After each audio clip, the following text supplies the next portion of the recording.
we have put together a wonderful and exciting Striketober anniversary call for you. I know that some of you have been involved in the labor movement for a long time, and some of you just recently got invigorated about it last year around this time. So we are taking this time to go back over what has happened in the past year, the re-energization of labor in this country. Very exciting stuff. And for our anniversary, we have a special guest co-host tonight, Alex Press.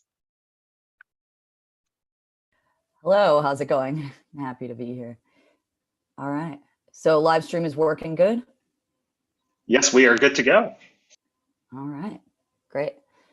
So welcome everyone to the call. I'm very happy to be co-hosting with DSA Labor. And this is the Striketober call. A year ago, you started hearing a new phrase being used, Striketober. A couple things led to that, but most importantly, I think, was the John Deere strike. This was 10,000 workers who were on strike for the first time since 1986. There are also 2,000 nurses on strike at Mercy Hospital in Buffalo, 1,400 workers at Kellogg's nationwide, 1,100 coal miners at Warrior Met in Alabama went on strike. They still are on strike. We'll hear all about that in a little bit. In the years since, things haven't stopped, though it was no longer Striketober. We saw 15,000 nurses go on strike in Minnesota, 6,000 educators and staff in Seattle, 4,500 teachers and staff in Columbus, and of course, over 115,000 rail workers almost went on strike and still may. And we'll hear more about that too. Of course, there's been new organizing, not just at Amazon, but also in the retail industry writ large. Starbucks, Trader Joe's, Chipotle, Apple. Socialists emphasize the power of the strike for a variety of reasons that I think our speakers will get into. But at the kind of center of that is that it's a very high stakes moment of both possibility, opportunity. It's relying on one's coworkers to really risk things in a very high stakes way. And that can be an incredibly transformative experience. I'm very glad that we'll have speakers who've just gone through that process who can really speak to that. And so without taking any further time to talk about the details of those different strikes, I'm just going to hand it over to Heather, and we're going to start hearing from our different speakers. Okay, we have assembled an all-star cast of labor heroes for you tonight. Very excited about this. We're going to first hear from a John Deere worker who was on strike last year, Nolan Tabb. Then we're going to hear from Nick Fiore, who supported the Nabisco strike in Portland DSA, and then from BCTGM Local 364 member Leslie Sylvia. Great. So yeah, let's start with Nolan Tabb at John Deere. Just tell us a little bit about your strike, Nolan. Yeah, hi. Again, Nolan Tabb, local UAW Local 281, John Deere, Davenport, Iowa. It's been just a year now since we were on strike. It's crazy how much has happened in this past year. But we were on strike for 35 days against John Deere. And during that strike, we had two tentative agreements that were voted down, both that were arguably pushed not only by the company, but by our local leaderships and our international leaderships as well. And we settled on a third one that saw some big gains. We saw the reinstatement of COLA. We got 10% gross wage increase up front with an additional 10% over the life of the contract. We continued our employer paid healthcare, which is huge. But probably most importantly, at least in my eyes, we fought off an additional tier that they were trying to implement to essentially sell out the workers that are going to come in after us and remove any chance of a defined benefit pension. And those are just a couple of the low-hanging fruits, the bigger hitters, I guess, during that. But the experience itself was, I saw something just the other day that said, whether a person spends 1 day, 10 days, or 35 days on strike, they're forever changed, and that is the absolute truth. The feeling of solidarity rather than just words on a T-shirt is profound, to say the least. It really kind of brought together our membership, and again, it was over 10,000 of us across 11 locals that spans 5 states, right? A lot of it is located in the Quad Cities between the Illinois and Iowa border. But it brought us together, standing next to each other, guys and girls and everybody between that maybe didn't even know each other prior to that, but it didn't matter. When you were standing with each other on that line, you were standing for each other, regardless of any personal differences.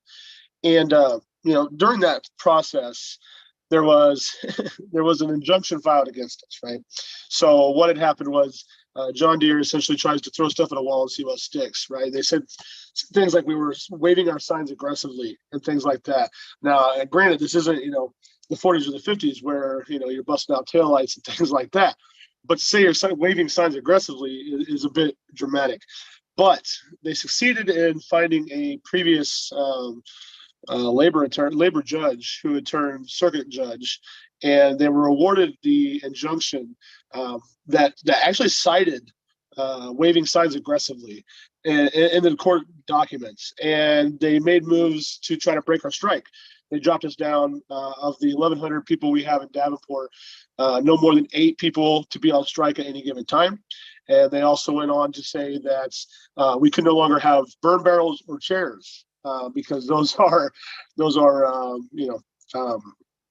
worth having in a court document injunction, right? But that's where I met Honda Wayne, who lo and behold, his hometown is in the Quad Cities, and he graciously came down and got involved with the strike when it was happening. And me and him met with each other, and when that injunction was filed, he was instrumental in taking up that fight for us. When the court said, this is what we impose, Honda didn't stop there. He went on to the Scott County Courthouse in front of that judge's chambers and pushed back and held a protest against the injunction, the overreaching injunction. And it was instrumental. It was instrumental in that he was the voice for us when we couldn't be, but also that he was able to go and round up the community support that was already there and really make everybody kind of stand together. Because as I'm sure all of us on this call know, workers issues are social issues, right? It's not just whether or not you are an organized labor union member. It's that if you are or aren't, we stand together, because there's injustices all over society that withholding our labor and standing together can resolve. With that, though, one of the key points during my strike is that I was introduced to a grassroots organization known as UAWD, which stands for Unite All Workers for Democracy.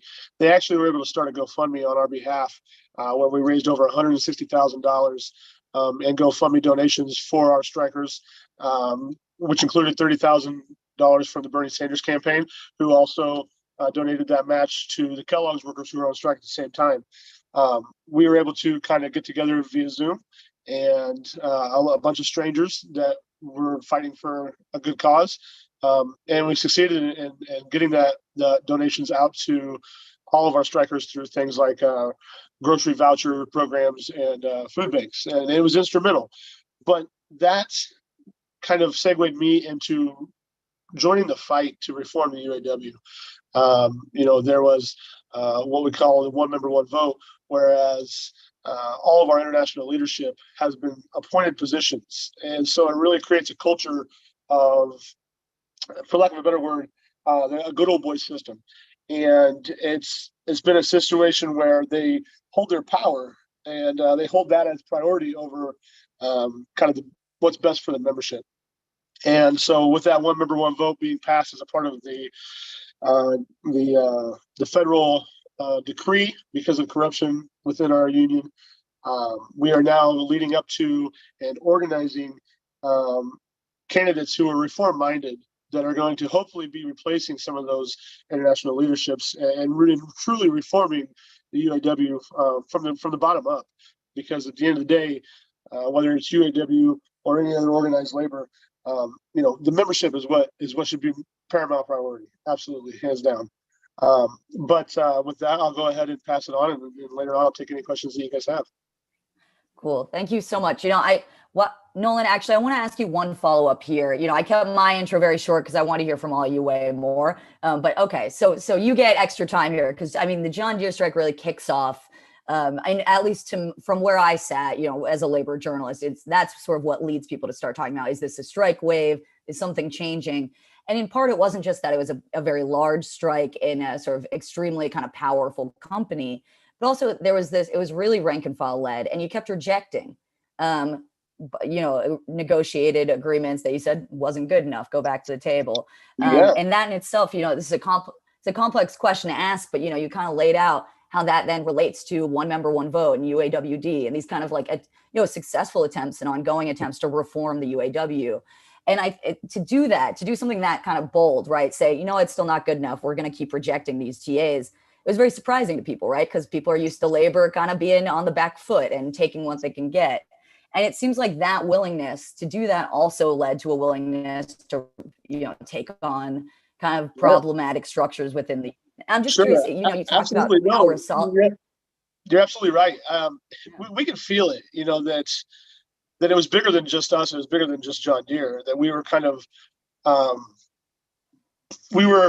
guess, beneficiaries of what was already happening, kind of, bubbling underground, kind of per se, and that we knew that it was bigger than us, and that what we did or didn't do was going to have effects in all of labor.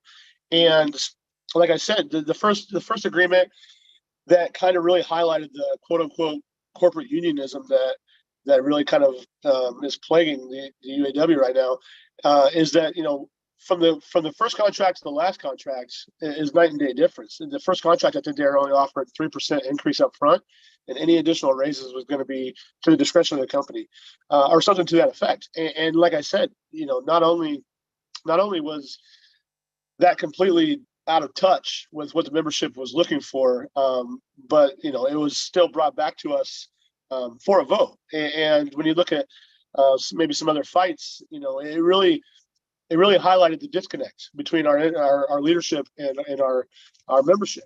And it also goes to surprise some people. We gave them a 90, I think almost a unanimous strike authorization vote going into our bargaining. And the first agreement was voted down by, I think, 97%. And it was all organic. It was complete organic dissent from the membership. There was no vote no campaigns. There was no leafleting. It was just raw organic dissent. And that in itself speaks volumes, but it really goes to show that we have the power. You know what I mean? We really do. Whether it's us fighting for ourselves, us fighting for a better contract, or cross locals standing together to fight for things like fair housing costs or women's reproductive rights. When we withhold our labor, it matters, because unfortunately, in my eyes at least, greed rules the world. And so when you do things that affects the bottom dollar of people, in power, they have no choice but to listen. I think Walter Reuther was once said that power is having the ability to make a powerful company say no when they really want to say yes, or say yes when they really want to say no. And it really resonated with me. And since then, I've, like I said, in this past year, man, it's crazy to sit down and list everything that's happened in this past year, with joining UAWD and trying to reform the UAW and working with Labor Notes, and going to the Chicago conference and standing on stage with, Sean O'Brien of the Teamsters and Chris Smalls of Amazon and Stacey Davis Gates with the Chicago Teachers Unions. I mean, these are great minds. These are people who really are champions of labor, and not because they're trying to do it for themselves. I'm not doing what I'm doing, and they're not doing what they do for self-gratification or, to get an attaboy. It's because it really is going to make a difference, not only in our world that we see and live every single day, but in our society with our communities. Yeah, thank you so much. So the John Deere strike is going on as October happens last year. Another strike also starts on October 5th, and that's Kellogg's workers. As I mentioned, it's 1,400 workers nationwide at Kellogg's. The food manufacturing sector was under immense pressure, workers in that industry during the pandemic, overworked, feeling unsafe, a huge number of grievances. And so I'm going to kick it to our next speaker here to tell us a little bit about that strike. Leslie Silva, if you want to go ahead. Okay. Hey, everyone. Leslie Silva. Just wanted to clarify that I am not a BCTGM member. I'm a Philly DSA member, and we provided some strike support to them. So how we actually got connected was a member from Lehigh Valley DSA reached out to Philly DSA's labor branch. If you don't know, like geographically, Philly's pretty far from Lancaster. It's an over 2-hour drive, so not ideal to be providing, 24/7 hour strike support. But these workers, about 380 workers out in Lancaster, went on strike, as you said, October 5th. So a lot of the demands were around healthcare, retirement benefits. The company was threatening to take away these things and holiday and vacation pay. And remember, this is after we're in a pandemic for over a year. Right? So these are people who were deemed essential workers, but not being treated as such. But what really struck me was the demand around the two-tier wage system.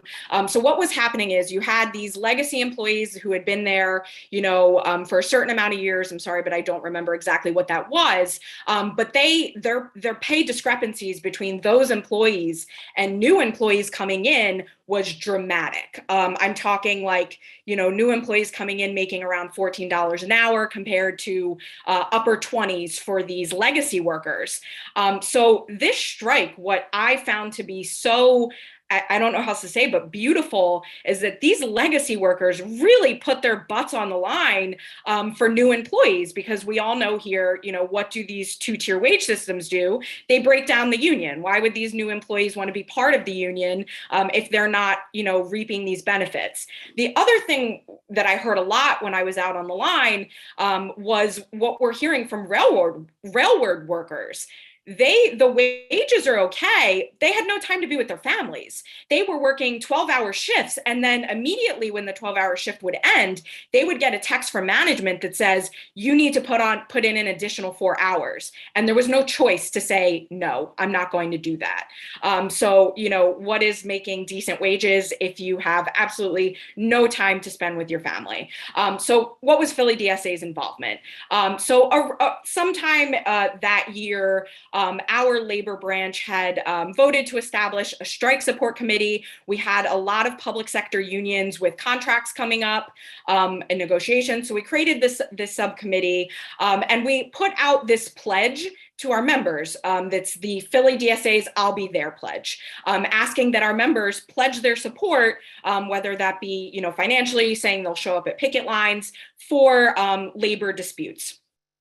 So when Lehigh Valley DSA reached out to us, it was about a rally that they were helping the union organize on October 9th. We endorsed that rally. We coordinated rides for members. We had over 30 of our members show up, as I said, over 2 hours away. One of our members, who was an IATSE member, who was also in, contract disputes at that time, he was one of the speakers at the rally. And then moving forward, I went to the rally that day, made a connection with the shop steward, with some workers there, and we continued to support them as best we could. So that was, sending members, raising money for their strike fund, which they were able to raise over $125,000. And I do believe that, helped keep them going. We helped coordinate a rally on October 30th, which was more of like a cookout. So getting like the community involved in this fight. And, this was kind of like, I remember as a shining moment. I was there with Mindy Iser, who's also was the co-chair of our strike committee at that time. And we ended up talking to the secretary treasurer from BCTGM International. And he came over and he was like, DSA is everywhere. You're on every picket line across this country, and our members feel that and they see your support. So that was a very crystallizing moment to the kind of larger labor movement happening in the country. The kind of last thing I'll mention is we had a labor notes troublemaker school that was organized by our labor branch on December 11th. So we did bring a worker from Lancaster out to speak to our members, to be there at the troublemaker school. And we were able to raise over $3,000 for workers that day at the troublemaker school. And also, again, connecting it to the larger labor movement, right? So we were able to connect AFSCME DC DC-33 and DC-47 leadership to this fight out in Lancaster, where they did end up organizing a rally to get their workers out on the picket line. The strike did end on December 21st, no takeaways, no concessions. There, wasn't a permanent two-tier system, though I did hear from workers they weren't, crazy about what happened in the contract, but there is a clear path to regular full-time employment for new employees. So there is, the chance to become a legacy worker, and a significant increase in their pension multiplier. So a lot of good wins out of this strike, and it definitely helped build our capacity for strike support. Great. Thank you so much, Leslie, especially for making it very concrete what the concept of strike support would mean. I mean, this is a huge thing DSA Labor does very well. And it's very hard to sort of convey to people from the outside. It doesn't just mean showing up on a picket line, right? This is really the work of rebuilding the labor movement. And so thank you so much. And I want to kick it to our next two speakers for this section, the last ones, to talk about the Nabisco strike, which was around the same time, a little bit before the Kellogg strike. And so that's Mike Burlingham and Nick Fiora. If you guys want to just tell us a little bit about that fight, your involvement, and kind of lessons from that moment. Yeah, sure. Nick, you want to start it off? Yes, my video is disabled. Actually, I was hoping, Mike, you could give a worker's perspective first, unless you really would like me to go first. I'd be happy to. All right. So again, my name is Mike Burlingham. I'm with BCTGM Local 364 in Portland, Oregon. I am a 15-year Nabisco worker, and I am currently the financial secretary treasurer of our local. And I'm proud to say I'm also a one-year due paying member of DSA. So some of the things that led into the strike kind of go back quite a ways with Mondelez, who was our parent company. They took over in 2012, which happened to be a contract year. Mondelez was part of Kraft when the company split. Mondelez became its own entity. Nabisco Products followed Mondelez. So at that point, we had just negotiated a new contract with Kraft, but the leadership made it very clear, get ready for 2016. It's going to be a fight. We already see the writing on the wall. And they couldn't have been more accurate on that, because when 2016 came, we had what was called the mass exodus. And this occurred not just in Portland, but at all of our locations nationwide. And what the company was doing is they were making a lot of threats to healthcare, trying to create two-tier systems, but the biggest one came when they threatened our pension. And a lot of people took the threat very seriously. And so we lost a lot of experienced individuals at that time. They decided to retire rather than risk losing any of their pension. So from 2016 to 2020, we went without a contract. And again, this isn't just Portland, this is all the locations nationwide. So in 2020, Portland led a sick out, which it was just a one-day sick out, and 24 hours, it got the company's attention. They ended up shutting down every single bakery in the network, and we didn't even communicate what was going on to the other locations. This was just a Portland isolated thing, but they shut down every single bakery because they were afraid that this was the beginning of a strike. So it got the company's attention. It got them to bring a one-year contract to the table, which the members voted in. So now we're in 2021, and the company is just right back to their old tactics. They're threatening the healthcare. They're threatening two-tier systems and other takeaways. So at that point, the writing was on the wall, and enough was enough. And so once again, Portland led the charge. We were the first location who walked out on strike, and we walked out on August 10th of last year, 2021, and our strike lasted for 40 days. So, right now what I want to talk about is what it was like from an outsider's point of view, seeing DSA's involvement. So, for a lot of people, your world is only as big as what you're familiar with. And for a lot of people, it's very small. They don't even know that Local 364 has 2 other shops that we represent. They just, the world is Nabisco. So, walking out on strike, it's a very scary thing for numerous reasons. You don't know what the future is going to be for anybody who's going out on strike. You're paying attention to other people's strikes, and like I said, it could be a very scary thing. So a lot of people feel alone while they're out there on that sidewalk. And when we had our first rally, we saw a lot of unfamiliar faces, and there was a lot of them. And we were just kind of blown away of just the amount of community support that we were seeing showing up. And then it led past the rallies. It started becoming this daily involvement. You see these people and they become familiar faces. And I befriended this group of Teamsters, man. These guys are just badasses out there. Nick, these guys are out there. They're bolstering us. They're just really getting everybody riled up and charged, and just giving you the strength that you need to go on. And they do this in a lot of ways. One, just having the presence felt on the strike line, just having somebody there saying, "I care. Your fight is my fight." That is huge. And 2, our strike wasn't very well known. We didn't capture the attention of national media. We had a little bit of local presence. We had some independent media who was covering us, but it was really through the use of social media. Everybody just using whatever platform they had, getting the word out there, and it spread like wildfire. And these guys were so great. They helped us raise nearly $100,000 on our GoFundMe. So that's huge. I mean, I cannot speak enough about how much DSA really helped us through this. And I believe to my core that if it wasn't for the presence of DSA on that strike line, we wouldn't have ended that strike after 40 days. It would have gone on. The company would have continued to use all their bullying tactics and to try to break us. But with the presence that we had there on the strike line, especially in Portland, the company had an uphill battle. And so, that pretty much wraps it up for me as far as what I want to say. But, as far as our wins, we didn't have any takeaways. So our healthcare stayed intact.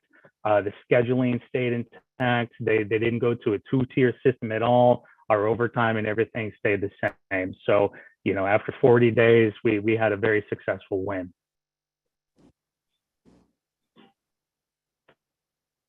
Should I pick it up from there? Yeah, go ahead, Nick. Yeah, so my name's Nick Fiora. I'm a chair of Portland DSA Labor. I'm also a Teamster and a shop steward at Local 162. And I'm really happy to talk about this particular strike, because for me it was a serious catalyzing event for folks in town. The most important takeaway I think that I would like to share with folks here is how support from the community, support from working class folks for those that are on strike can have a major impact on how the strike turns out. And I think Mike kind of spoke to that quite a bit. And for me, this was the first major thing that we had done as far as strike support. And it just gives me energy to this day to keep the struggle going. I remember seeing on local news the first day that Nabisco walked out on strike. I did not know a single person worked there. I did not know Mike or Donna or any of the folks that worked there at the time. And I didn't have any knowledge about what was really going on, but I knew that if there was a company that's under, Nabisco is under Mondelez, which is a giant. That's a massive company, and it's a huge deal. So a lot of folks in Portland DSA's labor working group realized right away that this was a huge deal, and that we needed to kind of seize this opportunity. And by chance and by also good planning, I think we did an excellent job. The first thing that folks started to do was just to show up at the picket line and start making relationships with folks on the picket line. And kind of like Mike said, we were just there to be like, we support you. We're from different unions or different folks around town, but you're part of our community, and whatever you need, let us know. And it started kind of slow. We had one of our great comrades who's been doing this for well far longer than I've been born. Jamie Partridge, who's a big name in town. He would show up every day and bring fruit to the workers, and just because they had a lot of different food available for the striking workers, but nothing healthy. So he would just bring fruit every day. Became known as the fruit guy. And just would have conversations. And we started to formulate a plan slowly over the first couple weeks of their strike about how we can show support. One of the major factors that the Nabisco workers were facing that was a tough challenge was that Nabisco or Mondelez had hired a very, very powerful strike-breaking company out of Detroit called Huffmaster to bring in scabs and scab work and provide security. Off the bat, the Nabisco workers, I mean, you got to imagine these folks didn't know, like, as Mike said, what was going to happen and what kind of support they'd receive going on strike. It's extremely scary for a worker to go on strike. Even if you have the most militant folks, that's your livelihood. You're scared. So we wanted to show them a little bit of courage. And to be honest, we started to just put our butts on the line for them and to cause a little bit of trouble with those, with the scab breaking companies. In addition to all the other strike support, just by showing up every day, bringing them food, we started to block the big bus that was busing in scabs. And we did this slowly over time after we started to make relationships. And it really gave the workers, in my mind, a lot of confidence, to the point where they were started to bring their picket signs down to the railroad tracks that actually import sugar and flour and other things into the facility. And because the railroad workers showed a tremendous amount of solidarity, they refused to cross that picket line. So now the facility wasn't getting flour, they weren't getting sugar, they weren't getting the materials they need to create the product. Production was disrupted. They were having issues bringing in their strike-breaking workers because we were out there as often as we could, causing them gruff. And it just really built up this crazy energy for folks that were supporting the strike and the striking workers that, like, yeah, we can do this. We can fight back this billion-dollar company. We might be actually able to win something and actually last through the strike. As Mike mentioned, we also were able to help raise close to $100,000 in funds for those striking workers that gave them confidence to continue the strike. And I'm sure made Mondelez think, oh, geez, we're not going to be able to just wait out the rest of the strike. They have money now coming in that can help them sustain this, and we're not getting product up the door. Across the country, because again, this wasn't just a localized strike. We did have other Nabisco facilities maybe didn't have as much support as there was in Portland.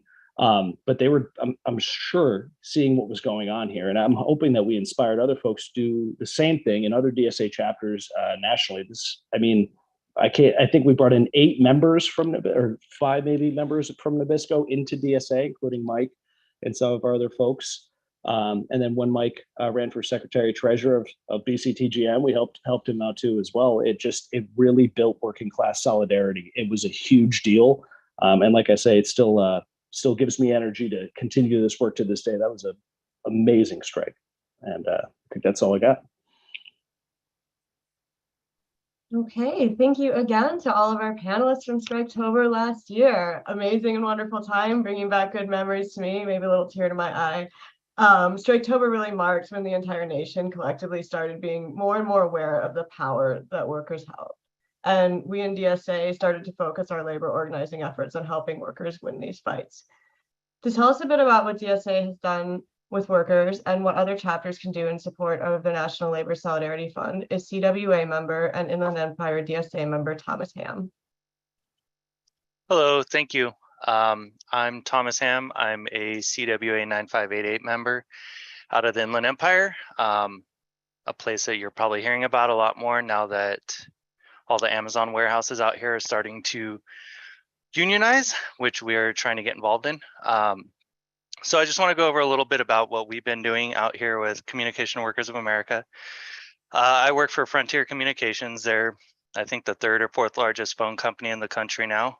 They were bought by Verizon in 2016 and completely bankrupted the company so much that in 2019 they filed bankruptcy, and then got out of bankruptcy during the pandemic, which we never had a day off for, never got increased pay, never got anything for working through the pandemic, going in people's homes, hooking up their internet, getting phone lines in service so that they could stay connected with their families and work from home now. During this, the executives granted themselves I think it was $56 million in bonuses because they successfully made it through the bankruptcy. And then between 2019 and 2020, they increased their executive pay 161%.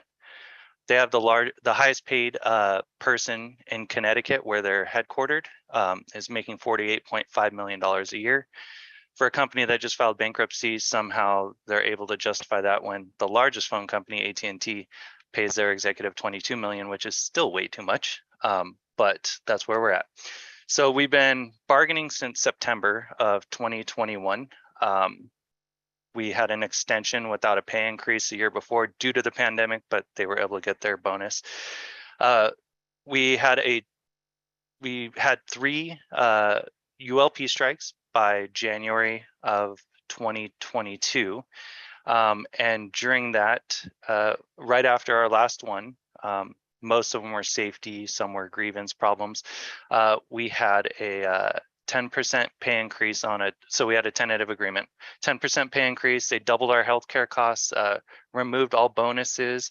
We're going to put cameras in our vehicles, all kinds of things like this. No job security clauses for our call centers, which they've been outsourcing nationwide to foreign countries. And so with 93% through rank and file organizing, 93% participation happened on this vote, and over two-thirds of us voted no on the tentative agreement.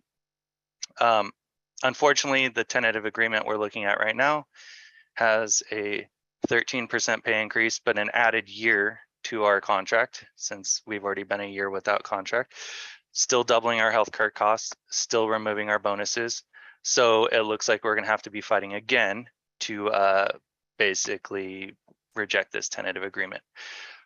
One of the strikes we did was a 6-day strike for use of contractors, which is one win we've actually had on our tentative agreement. We're still working on with the negotiations. So it's looking better than it was. And so that's been a positive thing. The 6-day strike was the largest strike, or the longest strike for CWA in California since the 60s. This is how inactive CWA has been.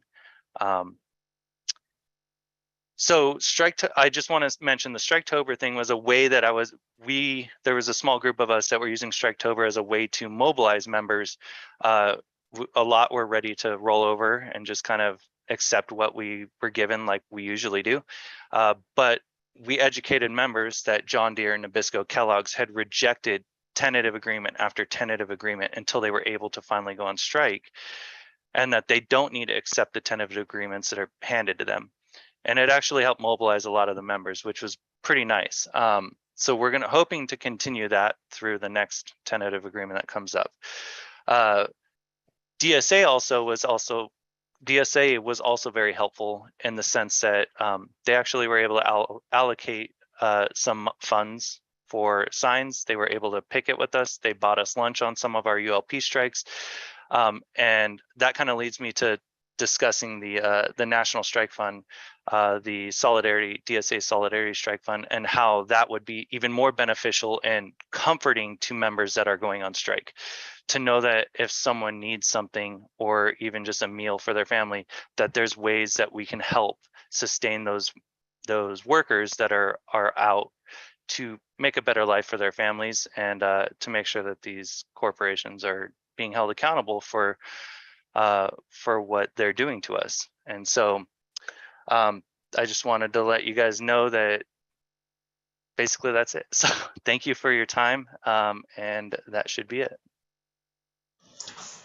Thank you so much to Thomas and sharing your story about labor solidarity. As he mentioned, you can go to laborsolidarity.org striketober.com, become a monthly sustaining donor. If you donate even just $10 a month, that can help us fund things like 25 hot meals, 40 gallons of propane to keep strikers hot during the winter, 1,500 half-page flyers to agitate workers and keep them energized and inform the community about the labor struggle that's happening right there, right now. And in addition, you can also buy merchandise that we have made, like this shirt right here, designed by Comrade Ronan Wood here in New York City DSA. And I'm really excited to announce that we have just secured another design from a comrade in Philly DSA. I'm going to reveal it to you right now and give everyone an opportunity to also win one of these new shirts. I'm going to quickly pull up the slide here.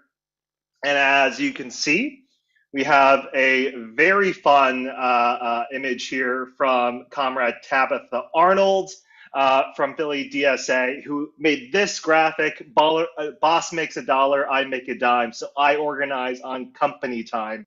I'm really excited that we worked it out with her. We can now make t-shirts and tote bags with this image on it. She's already been selling a lot of them as stickers, but now you can wear it on your sleeve. You can carry it around with you shortly. It will be on the store very soon.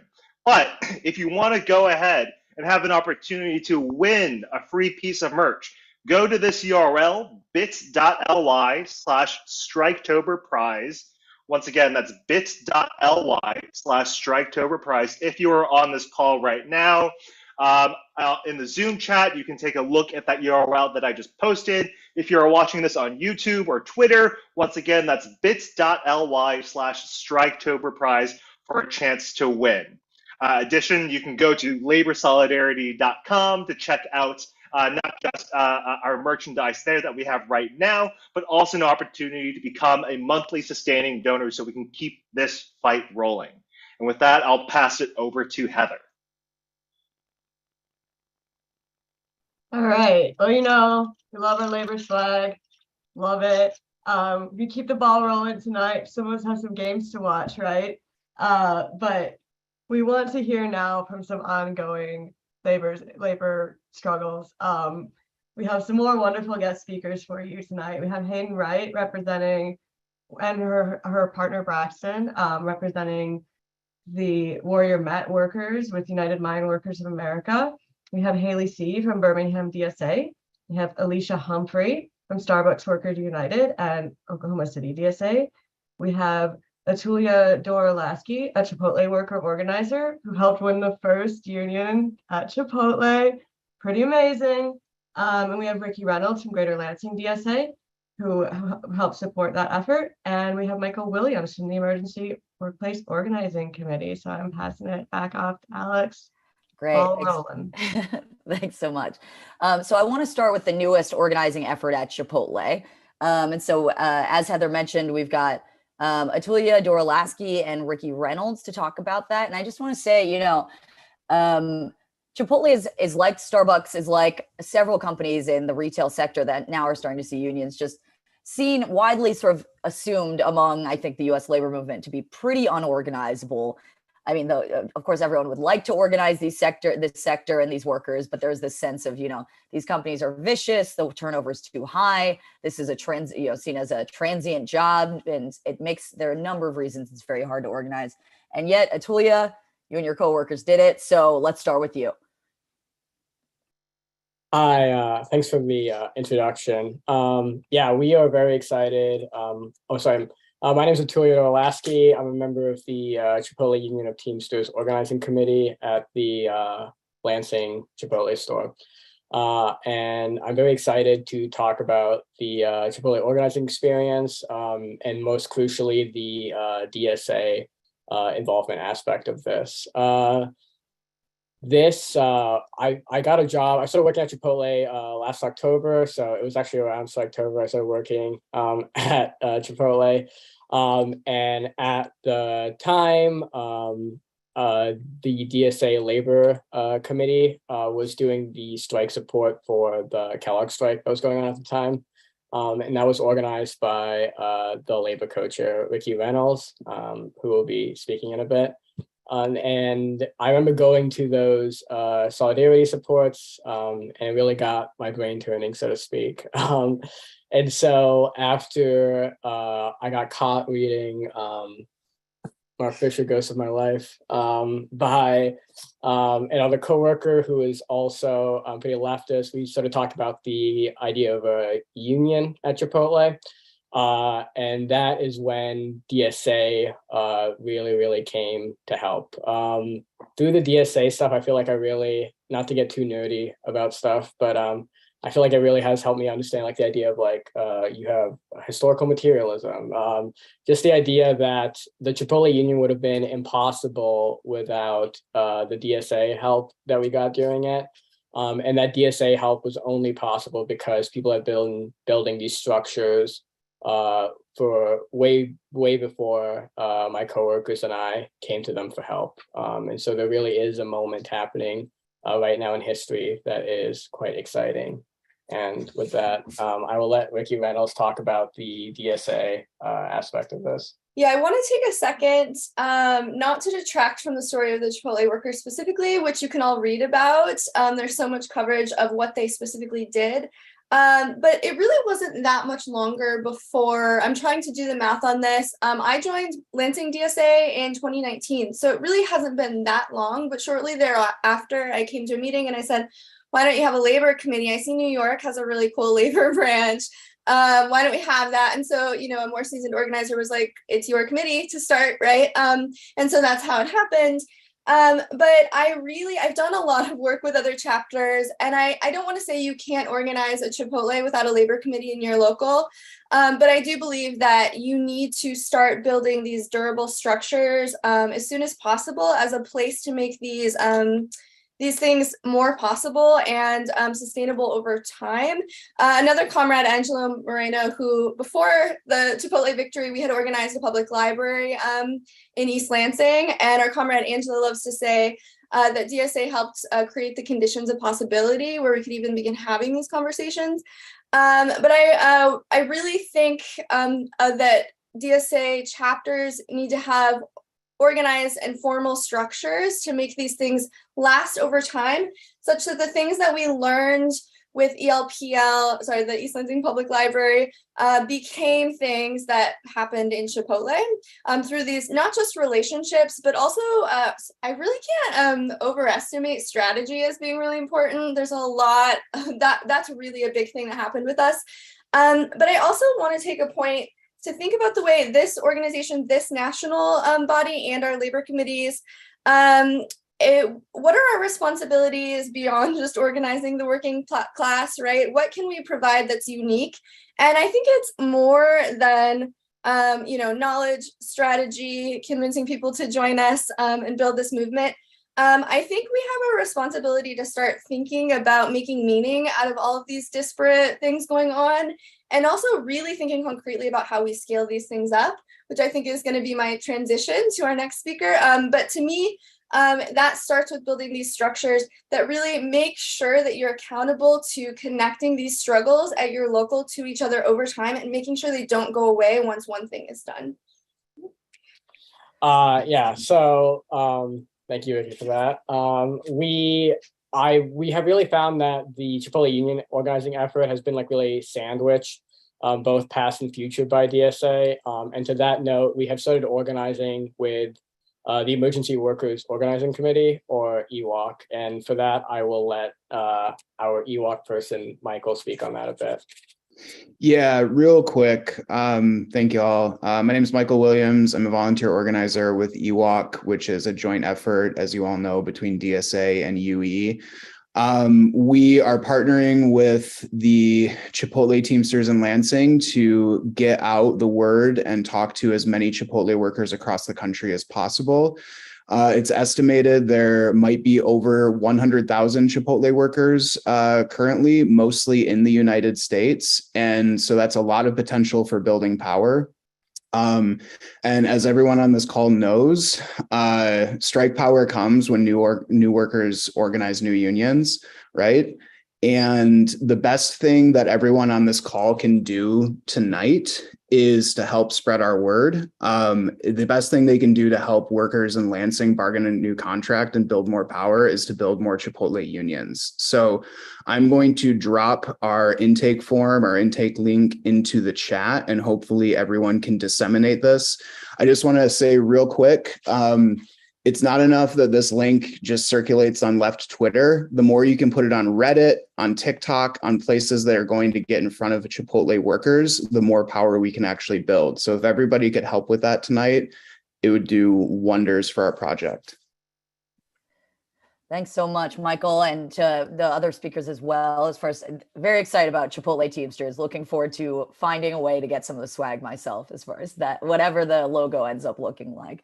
I want to emphasize what Michael just said about EWOC. I mean, it's, you know, from my perspective, this is the type of collaboration that is so incredibly important. And for, you know, not just when we talk about like, we need more unions, we need more union density, but actually we need like a radical perspective, a sort of intentional left-led kind of project here about like, you know, getting this into in front of workers and getting workers the sort of support that whether they're going to end up joining other unions, independent unions, you know, there's sort of these early stages that workers right now in the United States with such low density, they're sort of lost a lot of the time. You know, they reach out to existing unions, they don't hear back. And I think EWOC really is fulfilling this sort of role of helping people get through those first steps and really get their feet out under them and get them confident the way we saw with the Lansing Chipotle workers. And so all that to say, I'm really emphasizing everybody should share that EWOC information, the intake form, to whomever is possible, not just social media, but also, you know, maybe your friends work there, really face-to-face, you know, texting people that link too. So without further ado, so everyone I'm sure on this call has heard about the Starbucks union campaign. Impossible to imagine you haven't. We're very lucky to have Alicia Humphrey from Starbucks Workers United to talk about that campaign. I just want to emphasize here, you know, everyone's aware that there's so many new unions forming at Starbucks stores, but it's not just that they're organizing. There are also a lot of strikes happening at these stores, not just to improve local conditions, but to force Starbucks to come to the bargaining table, which is going to be a huge fight, right? As we all know, Starbucks has very little interest in doing that and would much rather close stores, fire workers, scare people as much as they can. And so, Alicia, I want to hear all about what it's looked like for you. Thank you so much, Alex. Yeah, so I'm from one of the 3 union stores in Oklahoma City, and you're definitely right. Starbucks has not just delayed bargaining, but even now that we're kind of throwing bargaining dates back at each other, it's just like we give some dates, they give us different dates, and then, you know, they say the union is controlling everything and trying to scare workers out of, you know, meaningful like representation. But yeah, so going into the bargaining fight, we're going to have to definitely strike to get this company to budge, because not only are they just a multinational company that hates unions, it's Howard Schultz who has a very personal vendetta against unions himself. And so it's going to take a lot of store striking, it's going to take a lot of DSA support. So we're so grateful for y'all's support. And how I started organizing is, I guess my first organizing experience was like the Bernie 2020 campaign and knocking doors and trying to get support for that. And after that campaign died out, I heard about DSA, and I was looking for somewhere to kind of like take that left energy and excitement and to meet other people. And so I joined DSA, and about a year later, I started working on just like newsletters covering labor news. And I remember last September, October, covering Striketober and covering the Starbucks news and the Starbucks elections, never thinking I would be a part of that. And then, you know, as COVID situation had gotten worse, again, we saw the stores in Elmwood, the first store going on strike due to like the COVID protections being rolled back. And I think that definitely inspired a lot of us. And what led to us starting to organize was we had a coworker who was out with COVID and was told to come back to work after she was feeling better, but was still testing positive on rapid tests. So she was still very infectious. And, you know, the policy was like, if you're not symptomatic, you still have to come back to work. And so that's how my coworker reached out to Starbucks Workers United. And after I heard about that, I obviously was involved with DSA and organizing, and it was just an easy question to get me involved. We spent the next about like month organizing and getting ready for our election, and overcoming a lot of resistance in our own store. And right after us, 2 other stores started organizing. And so I was grateful to have like my DSA and organizing experience. And so I helped these other stores out as much as I could and got them involved with DSA and started setting up like the DSA Solidarity Sip-ins, which we do all over the country now. And, DSA sponsors them and invites supporters and really pushes people to order like union strong drinks and to tip the baristas. So I know DSA has been super fundamental. And I think right now Elmwood is on strike again, and they're on indefinite strike. And DSA has been not just fundamental in my city and area, but like all the way in Buffalo at like the original stores and the stores that are on strike now, just showing up and having that structure already in place to have supporters show up.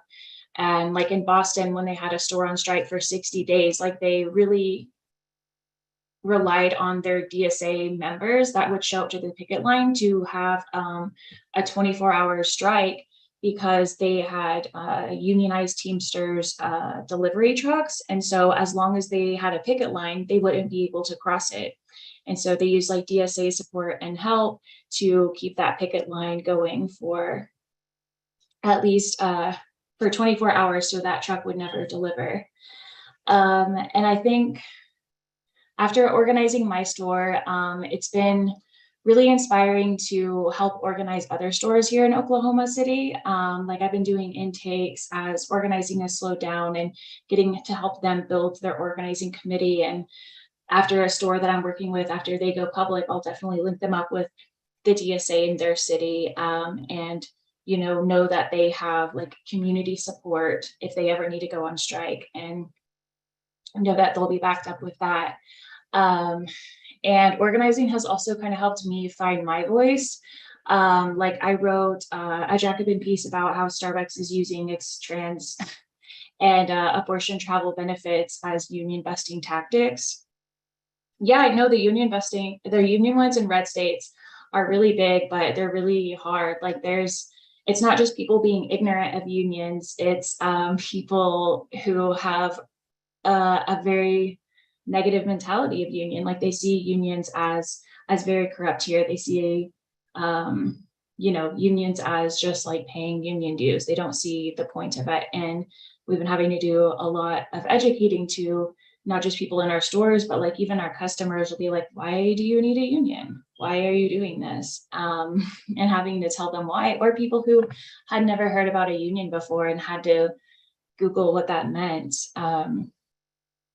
After writing my piece and finding my voice, I've been so lucky to help other people find that. And I've started doing op-ed trainings to help other people, write their own pieces about their own organizing experience, their own experience with unions and Starbucks, and their own personal story.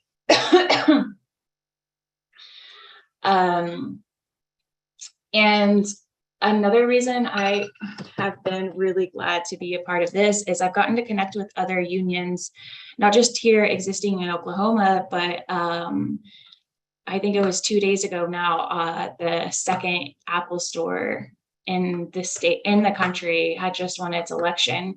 And so being able to hear from them how much we inspired them and our support means to them. And I know DSA, if they end up striking, will definitely be there for them. But being able to share that experience with them and see that solidarity in this new labor wave is so inspirational. And I did want to share the Solidarity Fund. So a lot of our workers are very scared of being fired now after 130 people have gotten fired. At my store in particular, our store organizer, Will Westlake, was fired in Buffalo like a couple of weeks ago for wearing a suicide awareness pin. And since then, there's been, solidarity and people being rightly angry, but people being rightly terrified. And so having these support mechanisms and just like knowing, like, if worst case scenario, you do get fired, that money is there and you'll be protected by your community is super important. And then I would ask people to sign the No Contract, No Coffee pledge. So if you haven't already, or if you haven't heard about it, you'll get informational updates of like store striking or sit-ins or any community organizing in your area. And I'm so thankful for y'all having me on this call and sharing and always supporting Starbucks. Great. Thank you so much, Alicia. Really, solidarity. And Solidarity. so our last speakers for this section about current fights so UMWA, the mine workers, have been part of an incredibly long ongoing strike right now at Warrior Met in Alabama. And we have Hayden Wright and maybe Braxton, her partner, if he's still around, to talk about what the miners have been through, touch on the injustice of the injunctions they've been dealing with. And then we also have a member of Birmingham DSA, Haley C., who can follow them to talk a little bit about DSA's role in supporting that strike. So Hayden, by all means, go ahead. Thank y'all so much for having us on tonight. Our strike is definitely the longest on the call. This is actually day 563 for us. So we've been on strike 19 months. So when you think about the time that is, the 2-year-old sitting with me now was barely 4 months old when we went out on strike. So we actually went out on an unfair labor practices strike due to the poor working conditions that our families had to endure for 5 years under the previous contract. So what we've been doing is we have picket lines. We actually have weekly rallies, which is a little bit different than some of the other ones. We actually all come together, all of our membership, weekly and rally together on top of having pickets. Also for us, our picket lines span almost 123 miles because there is so many entrances and exits and where there are spread out locations. So that's made picketing a little bit more difficult. Then on top of that, we're in a right to work state with our local government that's anti-labor. We had people like our Senator Tommy Tuberville, well, not my senator, he's the state senator, actually show up when we were in DC testifying before Congress about private equity and how groups like BlackRock come in and they actually damage the community and they damage the workers. He actually came in and read a statement given to him directly from the company website. So we're not just fighting a company, we're fighting a broken system here, a system that's set up to oppress workers. So we do a lot of things to help support the strike because when you've been on strike this long, it's a huge burden for families. So one of the things that my family did, my husband Braxton actually, back in September of last year, when we knew RWDSU was organizing, he actually went to work at Amazon to help with their unionization effort. We formed auxiliaries. So that's actually what I do. I'm the auxiliary president for 2245 and 2368. And through worker support, we're not getting support from the government. It's not from politicians. It's from our fellow workers. It's from DSA. And not just our Birmingham chapter that's been here every step of the way, but Charlotte, Athens, Georgia, all of our Southern chapters pulling together and doing strike support and fundraisers and just showing up at the rallies and saying that they care. Coming to the pantry with us, and they're making pantry bags for our families because we have to give out at least 100 pantry bags every week.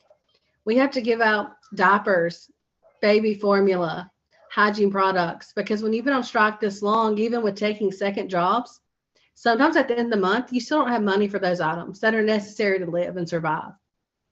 So on top of that, the men are now working their pickets, they're doing second jobs, and it's all worth it. That's what I want people to understand, that it's a necessary struggle.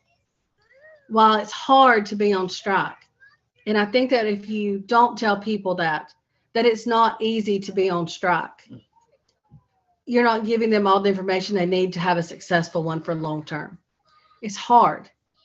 But what you do see, and you find very quickly, is that solidarity is going to sustain you.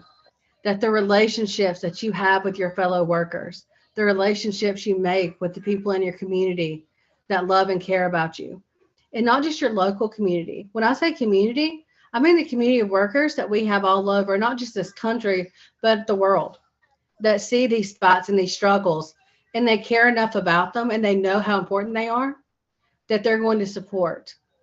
The big thing that we have, and we can really display that right now, is the Solidarity Santa we do for our kids, to where you have people that look at the Christmas wish list from kids they've never met, but they love and care about them enough that they want them to have that. So it's been really eye-opening, and it's been eye-opening to see the support and where it comes from. Ed, yeah, it's been really eye-opening on seeing, where the support doesn't come from also, they was talking about how the trains were stopped, at the picket lines, not delivering ingredients, to where we have, trains has been hauling scab coal now for almost 19 months. And just Saturday, they blew past, two guys standing on the tracks with signs and wouldn't even look at them, straight in to haul scab coal right out of the mines. So, I mean, and like she said, our governor, issued at times up to 32 state troopers a shift, so that was 2 shifts of 12 hours at 32 state troopers each to escort, out of state scabs, some local scabs in and out of the mine sites. And a lot of, like she said, we had 14 picket lines that took a span of 120 miles. So, it's not like going to one entrance, to a facility and having one picket line, that we have to man, 14. But it's really hard, the first couple of months, it's almost the first month or so, it's almost like a vacation, because you actually get to spend some time with your family. After 6 months or so, it's really starting to get tough. And then after a year, it's really hard. I mean, it's been a struggle. Like I said, I've worked at Amazon, trying to help make ends meet, but it's not quite the same, as working at the mines and I guess the kind of pay that we were used to. And I want to let people know, like, we mine metallurgical coal, and I think that's been one thing that some people have been hesitant to say that they support us, because when they hear coal, they're automatically have an assumption in their mind, even though they've never actually met a miner or talked to us, that they have this idea that, oh, well, that's a dying industry, but they don't realize that we mine metallurgical coal, that the things that we need for infrastructure, the things that we need to achieve green energy requires steel. And our product is a part of that chain. We don't mine any thermal coal used for energy. So that's an interesting contrast. And we took for granted that people knew that they were different, and they don't. And then on top of that, I want to say the reason why we've held out this long, like they were talking about, our spouses were gone 12 to 14 hours a day. There was no optional 7th day. They could be scheduled to work literally 9, 10 days in a row underground in the most highly methane mines in the country. I mean, you lived every day with the stress of knowing that your spouse could not come home. That's just the reality. And most of us are generational families. We knew that when our fathers went to work, that there could be an explosion and they might not come back. So to see this company take away health care to where we used to have 100% coverage, to where now families are paying thousands of dollars, to where they had a 3-strike you're fired policy, to where if you were in the hospital, they didn't even take a doctor's excuse. They would terminate you. We had women that were having miscarriages that went through it alone because they didn't want their spouse to be terminated. So they wouldn't even call and tell them until after their shifts. So it's devastating, and that no one should be forced to live that way. So that's why solidarity and calls like this are so important, so we can hear each other's struggles and know that those struggles are worthwhile, even if they're hard. And even if it's scary, it is worth it. Thank you both so much in solidarity. This whole call, I just want to say thanks for everyone who's been watching. I think it's been incredible. The number of people who are speaking concretely to each other's connections, where DSA fits in, what this experience is like. I hats off to the people who helped organize this call and to all the speakers. We're going to go to Haley C. As a final speaker on this panel, just to talk a little bit about Birmingham DSA's involvement with the Warrior Met strike. Haley, go ahead. Thank you much. I'll be brief. It is very hard to follow Hayden, but she's giving y'all a good overview of the strike. I am co-chair of our Birmingham DSA Labor Committee. We are coming off a high. Yesterday, we had a troublemaker school here in Alabama for the first time. There was over 130 people registered. So it is an incredible time to be part of the Alabama labor movement. It has been tremendously fulfilling to me to make connections here. And I will say, I did not come to the state thinking I was going to stay forever. I came to the state for college and I have not been able to leave. And that's in large part because of folks like Hayden and Braxton. That said, I will not lie to y'all about the organizing conditions that we have here. They are not great. We are in a largely conservative area, but nonetheless, our political parties, as y'all know and have probably experienced, are split between hostility to workers on the one hand and apathy on the other. And that vacuum, as much as it's not what I want to see in the world, does present an opportunity for us as DSA. It presents an opportunity for us to be visible when other people aren't. And so, it wasn't necessarily easy to make connections. I will say, like, as a very socially awkward person, I just sort of go out to the rallies and go out to the picket lines and be like, all right, I'm here, and slowly start to talk to people and figure out, what the issues are and why people were on this strike and willing to hold the line for this long. Becomes very clear when you hear even a little bit about what Warrior Met is like. Just tremendously hostile leadership that are willing to spite people even when it doesn't make any economic sense. And so as we started building relationships with folks, we were ultimately able to be in the position to tap into our network. There wasn't necessarily anything for us to do at the beginning, but just show up consistently and be as authentic as we can. And then eventually, as the strike wore on, it gave us, resources were even spread more thin. And so it gave us the opportunity to sort of tap into our DSA network. And as Hayden mentioned earlier, we were able to loop in a lot of DSA chapters from around the region, and even, from much further up north, for a DSA for the Miners fundraiser, which raised over $17,000. So that was really, really incredible. There were a couple things that were really notable about that call. One was that we got to watch Braxton sign his yes vote for the Amazon union on camera. So that was awesome, and a reminder of how connected all of these struggles are. We see, Starbucks workers and miners and warehouse workers showing up to each other's fights all the time. But we also got to see the District 20 Vice President request to come on to say a couple of words. And you see Braxton laughing there a little bit because that was not something we expected. It took us a long time to make inroads. And the fact that we were able to just keep showing up, I think, was really convincing to folks who may not have been super thrilled about the word socialism to begin with. So I will wrap it up there, but I will just say that, again, when the mainstream parties leave a vacuum, we can demonstrate solidarity. I think we do that by listening to the needs of strikers and showing up as DSA early and often. And I am looking forward to seeing a great strike for you, Braxton, and your union siblings. And I would encourage all of y'all to support the strike pantry in the meantime. Thank you. Thank you. And I know if you've been on one of these calls with me before, you have heard me say, listen to workers, but I just want to repeat that. Just like Haley said, this is the most important thing we do in solidarity. It is not about what you want or what you think it is best. The workers know best. They are the ones engaged in active struggle, and we are listening to them and supporting them. And I just wanted to let everyone know, as one of our first ways of supporting workers with our new DSA Labor Solidarity Fund, we are going to give a donation of $1,000 to the auxiliary fund for the striking miners. So that is super exciting. We're very happy to be able to do this. Because you have been supporting us, we're going to be able to keep making donations like this and also keep getting our chapters the support they need to do solid labor work. So very excited that we're able to do it. It's because of the generosity of DSA Labor members so far. Please keep it up. We have some future fights to talk about now.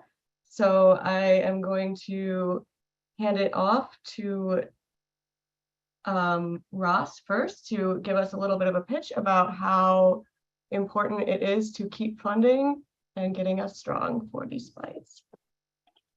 Thanks, Heather. My name's Ross Gruters, and I'm a lifetime member of DSA. I'm also co-chair of Railroad Workers United. We're a cross-craft organization of rank and file railroad workers and solidarity members. And I'll talk a little bit about the fight that we have going forward before launching into my Solidarity Fund pinch here. So I'm a member of the Brotherhood of Locomotive Engineers and Trainmen as a locomotive engineer, and we're one of the unions in the Teamsters Rail Conference. And right now, ballots are going out for my union and the other operating craft, SMART TD. There's over 12 craft unions on the railroad, and we're all governed by the Railway Labor Act, which is significantly different than some of the fights that we've been talking about thus far. The two things that are, I think, most important to know about the Railway Labor Act is it is designed to prevent us from going on strike. But as a silver lining to that, one of the things that we have is the power to honor secondary boycotts, like we heard in the Portland Nabisco struggle. Don't know what's happening at the coal facilities in Alabama, but we should work on that. Maybe that's a non-union outfit or management running those trains. But so as such, huge opportunities for rail labor to support other strikes in the future. And what we're looking for as railroad workers are much like what other people are looking for: safe staffing levels, working conditions, quality of life improvements, adequate time off to spend with our families, paid sick days, affordable health care, and cost of living increases that'll keep up with rising inflation.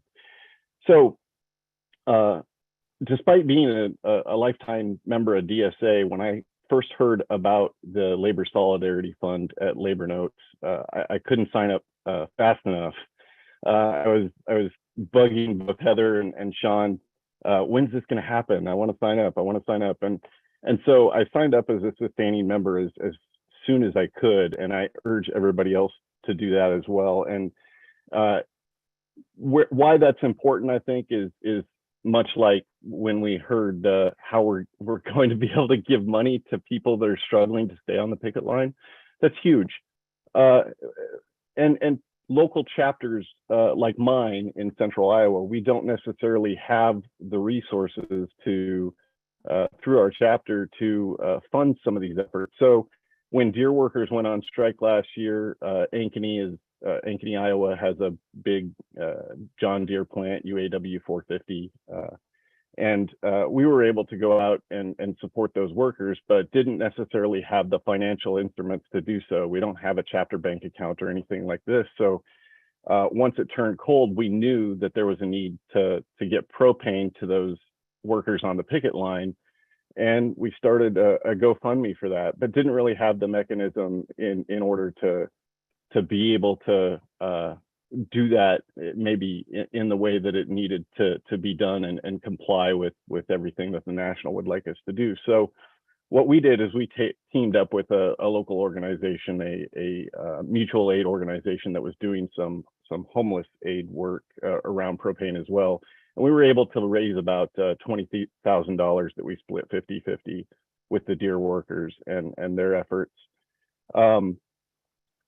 Thinking about that work and how much easier and how much more rewarding that would be if we could have had the Labor Solidarity Fund back then, I definitely wanted to sign up and support the effort to build capacity and build structure in our labor committee nationally, and be able to support the work of local chapters like mine. So urging you all once again, go to the link in the chat and sign up, and hopefully you can give a little bit today or become a sustaining member of the Labor Solidarity Fund. Thank you so much, comrade. And I got to first know Ross during the Deere strike and see all the amazing work that he was doing along with comrades, getting propane to those workers out on the picket lines, because God knows they needed that as the weather was getting colder. And it was just so inspiring to see what they were able to raise together. To give you some information as to what we're raising right now, the Labor Solidarity Fund is sitting at just a little over $15,000 in our balance, and we had nearly 200 recurring donors giving an average donation of $25 a month. And this is going to be able to be built up into a war chest from when we need to take the fight to the boss, when we as a part of the community stand shoulder to shoulder with workers ready to fight the boss on the picket lines. And so the more we can build up, the more we can build our infrastructure, the more fights that we can take at the same time. And so I strongly encourage everyone here to go to laborsolidarity.com to donate, to become a recurring donor, to become a sustaining donor every month, and to help fuel this, to help continue building our war chest. I can proudly announce that NYC DSA's labor branch has pledged to donate a sum of $5,000 to help continue building this Labor Solidarity Fund at the national level. So giving money that they've raised as one of the biggest chapters in the country to make sure that that money becomes accessible to every single chapter across the country via the National Labor Solidarity Fund. So it's absolutely amazing. Thank you so much to New York City DSA's labor branch. And with that, I'll pass it over to Heather, who will help segue into our next section on future fights. Yeah, it's building that war chest. That's right. And we have so many big fights coming up. You did hear a little bit about this earlier, but we are also going to hear now from UC grad students. We have a representative from them, Sarah Mason, and from our UPS Teamsters, we have our comrade Sean Orr coming up.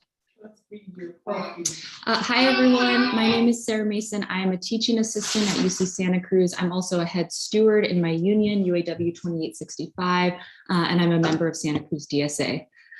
Okay, I'm going to give a quick summary of where we're at in our fight, and then I'll talk about how to get involved. So just to give you a sense of the size of our union, 2865 represents 19,000 teaching assistants, tutors, and readers across the University of California.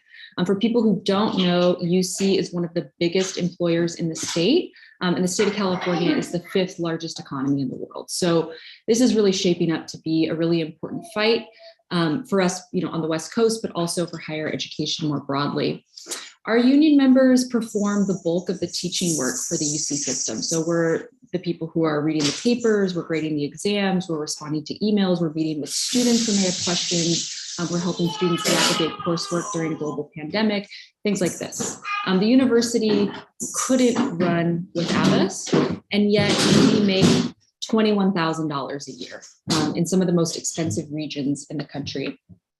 An interesting thing to know about our contract fight is that the postdoc union, UAW 5810, and the student researchers union, UAW SRU, are also negotiating their contracts with the university right now.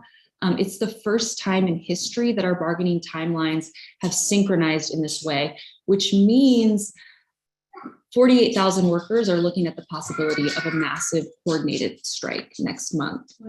I want to talk a little bit about our demands.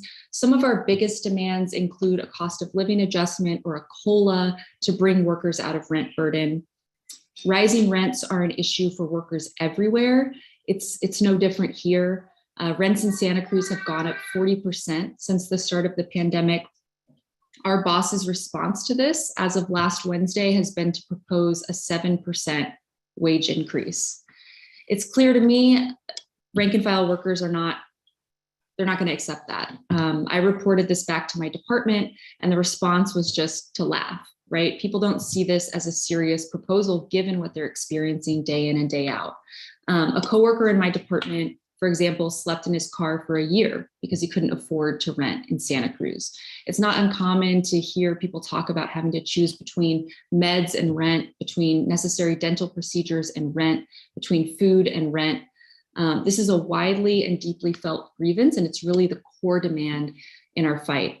We're also making demands around things like fully subsidized childcare, reduced class sizes, dependent healthcare coverage, and an end to non-resident fees on international workers. We don't think anyone should have to pay to work.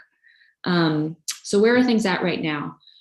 Over the last 2 weeks, we have held massive meetings on every campus that saw thousands of workers turn out to vote on a resolution to ask our bargaining teams to move forward with a strike authorization vote. Every campus has now voted in favor of this, and we're expecting a strike authorization vote to open at the end of the month. This is going to be a huge fight. We are striking to win. We are taking Striketober into Strikevember, and we're going to need all hands on deck. You know, as others have said throughout this call, community solidarity is so critical in these fights. So if you're looking to support this struggle, plug into a YDSA chapter on your campus. If you're in the state of California, look out for picket signups, turn out to picket lines across the state in mid-November. And of course, you know, follow social media to stay plugged into strike solidarity funds, things like this. That's all for me. Great, thanks so much, Sarah. And Sean, if you want to be our final speaker as far as future fights, and you've got a big one to talk about. Yeah, absolutely. Thank you, comrades, for all being on this phenomenal call. I really think that this has highlighted the best of what we as socialists and as working people have accomplished in the past year. So I want to talk about a big fight that's coming up August 1st, 2023, the expiration of the Teamsters contract at UPS. This is the largest private sector bargaining unit in the entire country. Over 350,000 Teamsters in every single UPS barn and hub in the entire United States. We move about 9% of this country's GDP every single day. And for the first time in 25 years, it looks like we are going to be heading to a strike. This battle, this upcoming battle, is something that has been building since 2018. In 2018, the last time we negotiated, we faced a concessionary contract from UPS. Us rank and filers, myself included, we voted this contract down. We knew that UPS, one of the most profitable companies in this country, a company that represents almost its own sector of the US economy, of the global economy, had more to give. Yet they were expecting us to accept two-tier wages, part-time poverty, cuts to our pension, all sorts of things. We voted that contract down, and our leadership at the time, led by Hoffa Jr. and a bunch of other class collaborators, they decided to force that contract down our throats, and we've had to live with it ever since. Well, that right there started the fight to change the direction of the Teamsters Union and the fight forward for all working people in this country. Last year, we had an international election as the Teamsters. And after the treachery of the international leadership around Hoffa and 20 years of concessions before that, we voted 2-1 for the Teamsters United slate, led by Sean O'Brien and Fred Zuckerman and my own Juan Campos from here in Chicago with Local 705. Teamsters at UPS voted 3-1 for the Teamsters United slate, because the only thing, the dividing line between Teamsters United and the Hoffa direction was one question: do you stand with the bosses, or do you stand with the rank and file? Teamsters United was for the rank and file, and so the rank and file was for Teamsters United. And now, going into contract negotiations, we have a militant leadership that is committed to ending two-tier wages at UPS, ending part-time poverty, and ending gig work at UPS. All three of these demands are demands that every working person in this country knows about, because we're dealing with it. We've been dealing with it for decades. As our jobs have become more precarious, as our lives have become more precarious, and as the forces against us, the forces of the few with a ton of power and with a ton of money, have just been squeezing us from all sides. Well, we have a chance to change the direction of these things, because UPS, the importance of it in this economy, it's not just something that I'm saying here as a member of DSA. It's something that the people who make all the decisions in this country, in the firms in Wall Street and in downtown Chicago, they're also saying that. They are the ones who are setting the terms for what UPS is trying to get out of this next contract. And what they are looking for is the gigification of our jobs, the maintenance of our stratified jobs and wages, where the people who are coming in will be making less money than the people who have had that job for 20 years. They're looking to get rid of our healthcare. They're looking to get rid of our pension. And ultimately, they are looking to break the Teamsters at the single largest union contract in this country. And if they can pull that off, they can change the direction that this economy will go in for decades to come. But we see them coming and we're ready for a fight. Every Teamster in this country that works at UPS is ready to walk that picket line on August 1st if we have to. And our international leadership has said one thing: August 1st, we will either have a deal that the membership is willing to accept, or we will be hitting the streets. And if that happens, comrades, the role that DSA can play, something that we have highlighted over this past, the speakers and the past series of this event, what we have been doing has been building and building and building and creating this unified labor movement that can really take the fight to the bosses and to the ruling class in this country. And I exactly intend to see that that happens on August 1st. So comrades and friends, please let us all come together, stand in solidarity with us Teamsters as we go into this fight, because this is not just a fight between Teamsters and UPS. This is a fight between the working people of this country and the capitalist class that runs it. This is a fight between the future they want to force onto us and the future that we can have if we all stand together. And I really hope we do that. So thank you, comrades. Let's make something happen. All right. Thank you so much, Sean, and Sarah as well. I would like to ask you a million questions, but we'll run a little over time. So I'm just going to hand it over to Heather for our sort of final pitch and sign off here. But just to all the speakers who are still on the call, to all the viewers, I just want to thank you all so much. So Heather, go ahead.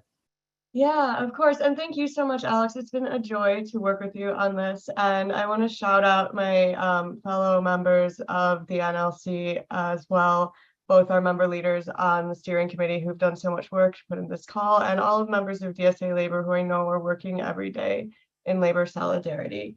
I believe that Honda has a final drawing for us for a prize, so I will hand over to him. Yes, once again, thank you everyone so far, especially those. Thank you, Sear, for saying that you just become a monthly donor to the Labor Solidarity Fund. I'm so thankful that everyone here is coming together to hear these workers' stories and not just boost their voices, but get actively involved and making sure that they help win their fights and show other workers what exactly you can get when you stand up and fight back. So it's absolutely amazing to see the solidarity flowing through the Zoom call tonight.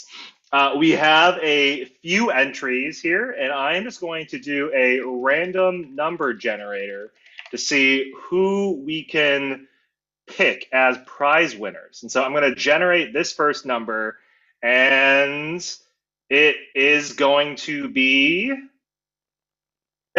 our first prize winner tonight is going to be Braxton Wright from the UMWA. So it's absolutely fantastic.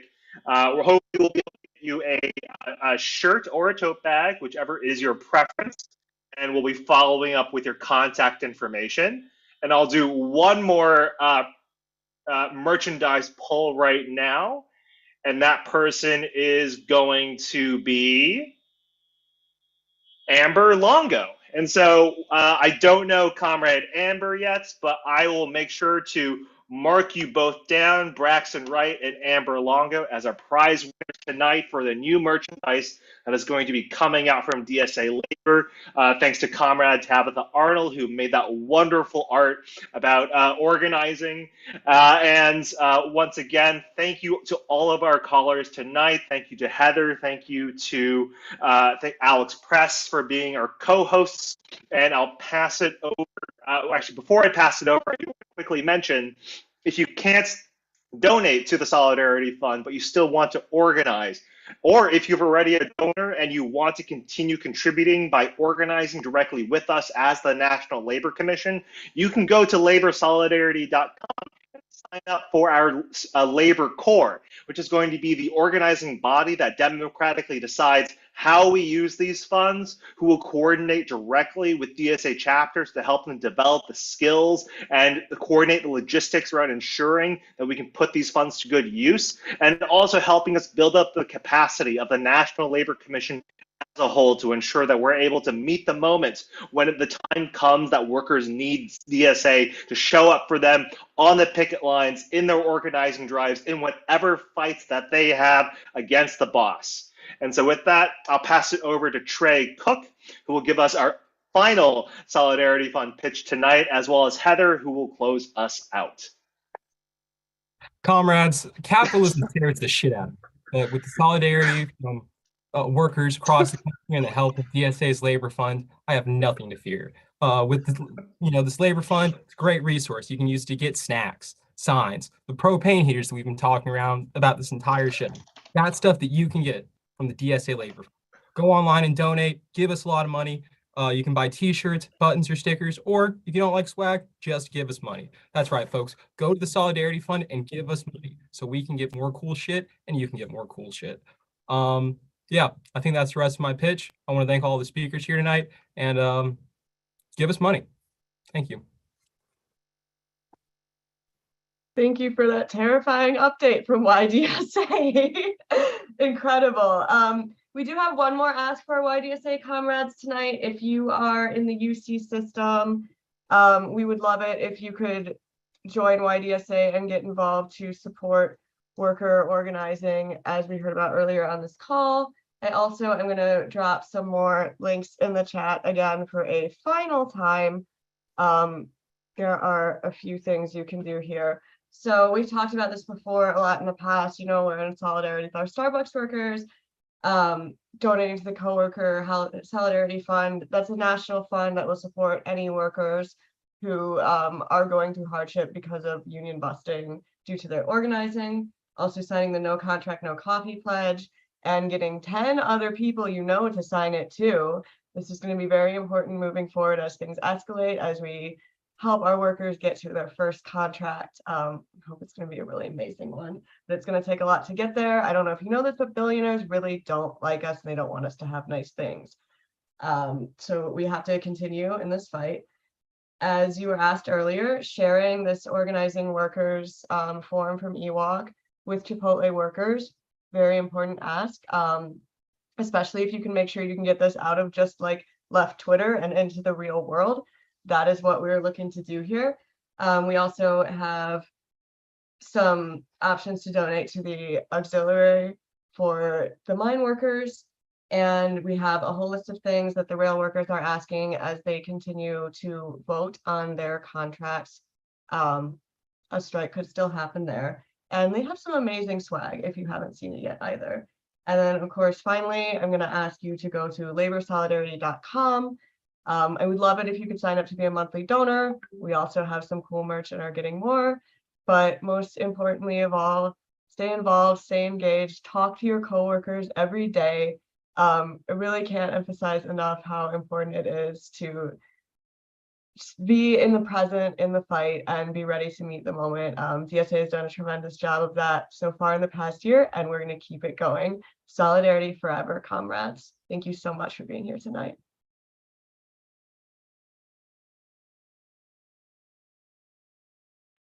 Thank you. Again, we're going to be closing out. Once again, you can donate at laborsolidarity.com. And also make sure to follow all those links that Heather had mentioned and make sure to show up for workers in their struggles and their fights. Once again, thank you to all of our guests. Special thanks to Alex Press. And thank you to all of our DSA comrades here who are with us tonight. Solidarity.